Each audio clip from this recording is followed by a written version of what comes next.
So now we're going to move on to the next MIP award. And as I said, we also did the MIP for 2009 selection. And again, using the same criteria. And this one is slightly different set of this is a different kind of paper, and I think it actually set the seed for some of the current tracks that we have now, including the artifact track. So without further ado, let me go ahead and reveal the 2009 award. So this MIP 2009 award was awarded to Owen Shaman Chen, David Garland, and Bradley Schmerl for their paper on evaluating the effectiveness of the rainbow self-adaptive system. And I think that this is one that has also really affected the community and really gave the community a wonderful exemplar and also approach to how we evaluate self-adaptive systems. And for the retrospective for the MIP 2009 award, it will be given by Owen Chen. He's from Aurora Innovation. So Owen, I'm going to stop sharing so you can share. Sounds good. Let me attempt to share. Let's see.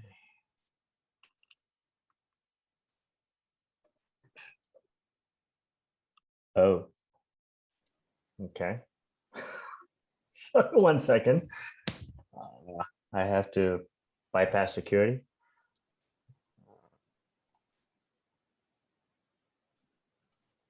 Owen works in industry, so they probably have a few firewalls set up, and they don't. Really no, it's actually I have to be right back. I apologize.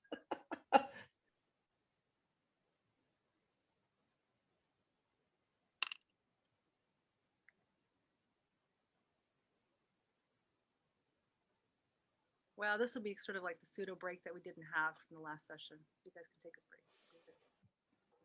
Or unless David or Bradley want to chat.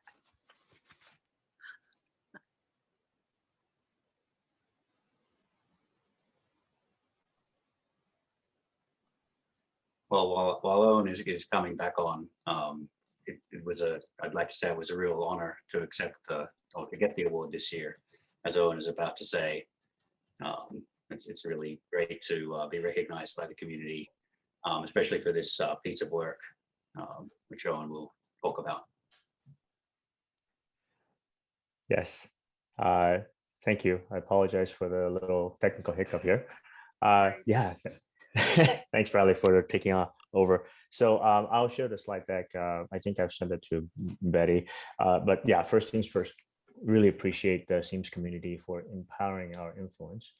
And of course, to Betty, Chang, and the entire Most Influential Paper Award Committee for the recognition. I also appreciated Jeff's presentation earlier. I have to say, Jeff, your paper was one of the papers I remember I must cite whenever I was publishing my papers. So a brief discussion of the paper. Oh, sorry, this was the evaluating the effectiveness of the rainbow self-adaptive system.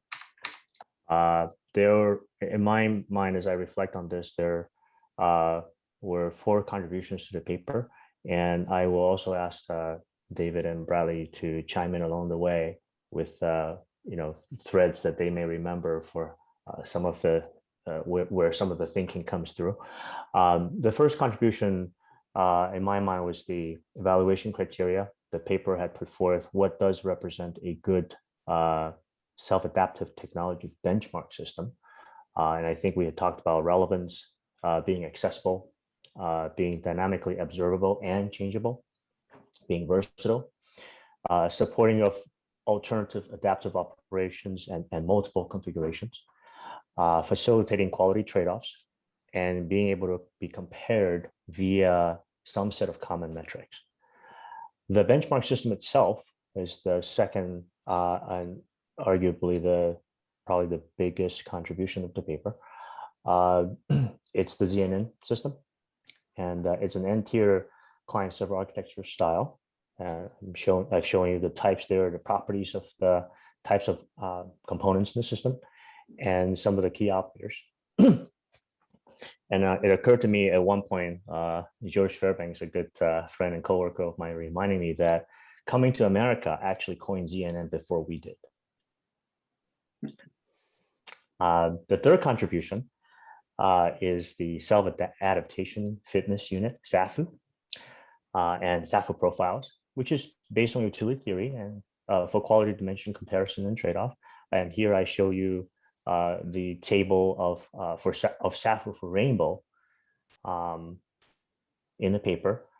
It shows you 3 key quality dimensions and sort of utility values and the weights across the dimensions and a total score. So the idea here was that if we had different SAFU profiles with different styles of system, then one might imagine being able to compare the scores of your adaptive framework using ZNN across different kinds of research.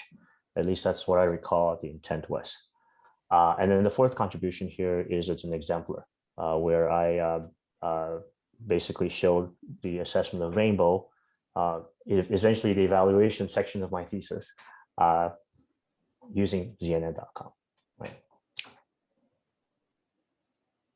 Bradley, David, were there anything else you wanted to add to this? I'll just mention that at the time, I think people were struggling to figure out how you might actually compare approaches. Sort of a Wild West world of people doing robotics and enterprise systems and cyber physical systems, and it wasn't at all clear whether there was certain demonstration vehicles that would actually serve multiple comparisons across different projects. And so for us, that was a big challenge early on because we wanted to develop something that would go beyond a particular paper, that could sort of survive over multiple projects, multiple groups. And so this was not just, for this paper, we're evaluating the system. It was more trying to stand back from that and say, okay, what would it mean for the community to actually have a few of these things? And here's one example.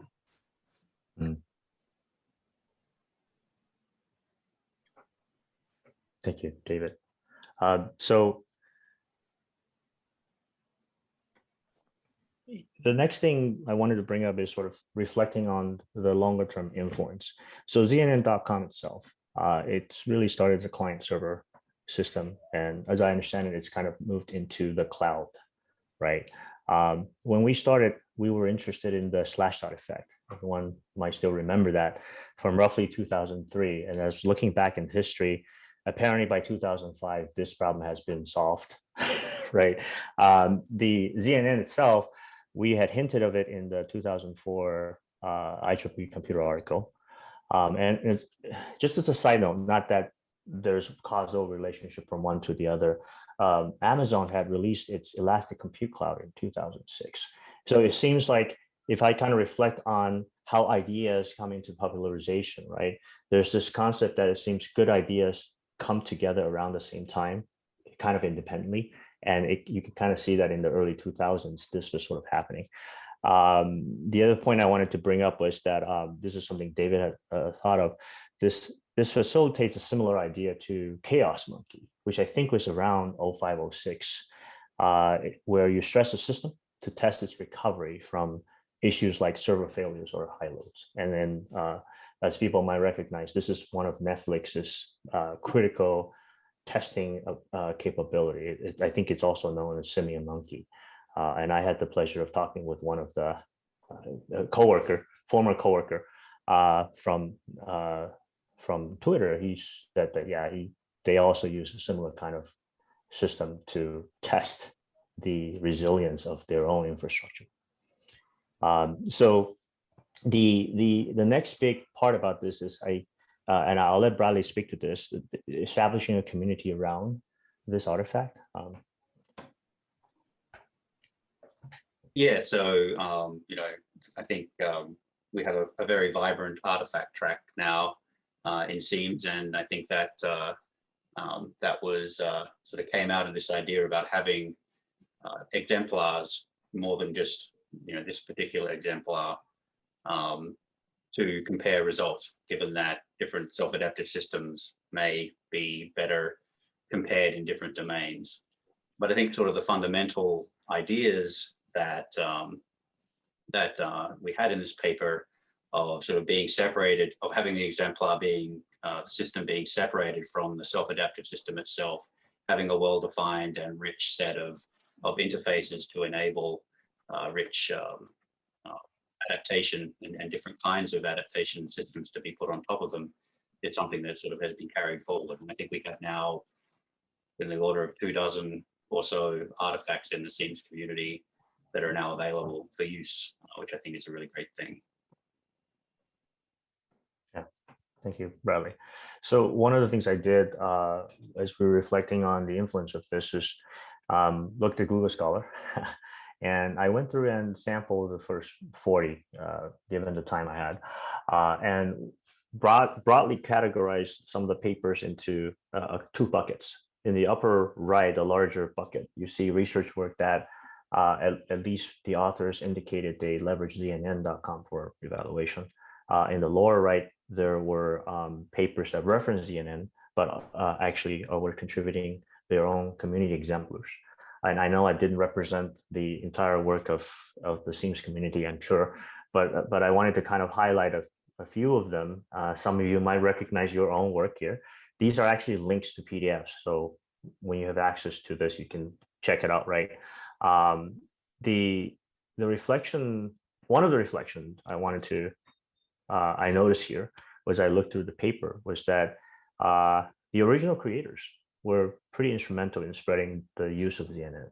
And by that, I actually named Bradley and David because after the thesis, I moved into industry, so I wasn't as active. Actually, I wasn't active at all in the SEAMS community. And so one of the points that of reflection I wanted to actually bring up, actually this was Bradley's point, how can we encourage the community to use an artifact for evaluation beyond the creators of the artifact? That's something that, is perhaps something that we can all reflect upon.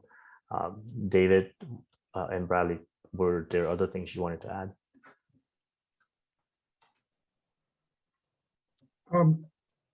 One thing that occurs to me is often these kind of platforms get dated quickly. You see all of a sudden that enterprise systems are offering their own sort of auto-scaling, for example. And now many of the things that we had to handcraft for ourselves at the time are actually available in some form. So I think if we look at this sort of in the broad span of time, it's important to actually find ways to keep these sorts of these, what do you call them, exemplars, test beds up to date and modernized so that they can continue to be used. They often involve sort of key ideas, like how do you deal with integrating physical control and logical control? How do you deal with sort of the vagaries of large-scale enterprise systems and so on? So I think these touch on many common themes that aren't going away, but the actual technology base does change quite a bit.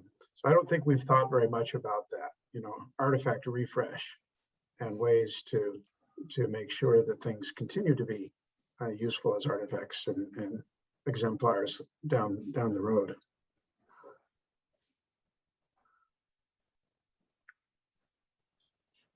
Yeah, that's true, David. You brought up a good point. I recall as I was looking through some of the research work that referenced ZNN for evaluation or used ZNN, I noticed there were actually a few different usages, maybe 2 or 3. And it occurred to me that it would be great to actually do a kind of a survey, more thorough survey, right? To see how artifacts are used. In the case of ZNN, there were research that simply used it and test ran their framework on ZNN. But there were a couple that said, well, we really need to extend ZNN to do this, for example, for predictive kinds of adaptation. Or some might actually say, well, ZNN is okay, but actually this other artifact is really even better. ZNN just was not sufficient to cater to this and that dimension. And I thought that was really great, right? That kind of points to, yeah, the artifact itself should evolve and needs to evolve as research actually advances and we can do more, right? I think with that, I think that's my last slide. So with that, I will close and hand it back to Betty. Thank you. Thank you very much, Owen and David and Bradley, for that wonderful retrospective. And I think that it was great to really sort of track that long-term impact. And maybe one thing that we're learning is that there maybe is room for categories of artifacts, right, exemplars, to study different aspects of our problems. I'm actually going to have to go ahead and close this session out just so it can keep us on track. Hopefully, there's been some dialogue and there's some good comments in the chat. Anyway, so thank you again and congratulations again to the MIP award winners. It really your work has definitely stood the test of time and is still continuing to influence. So if we could all give the MIP award winners one more round of applause, that'd be great. All right, I will go ahead and turn it back over to the chairs so they can navigate us through a break, etc.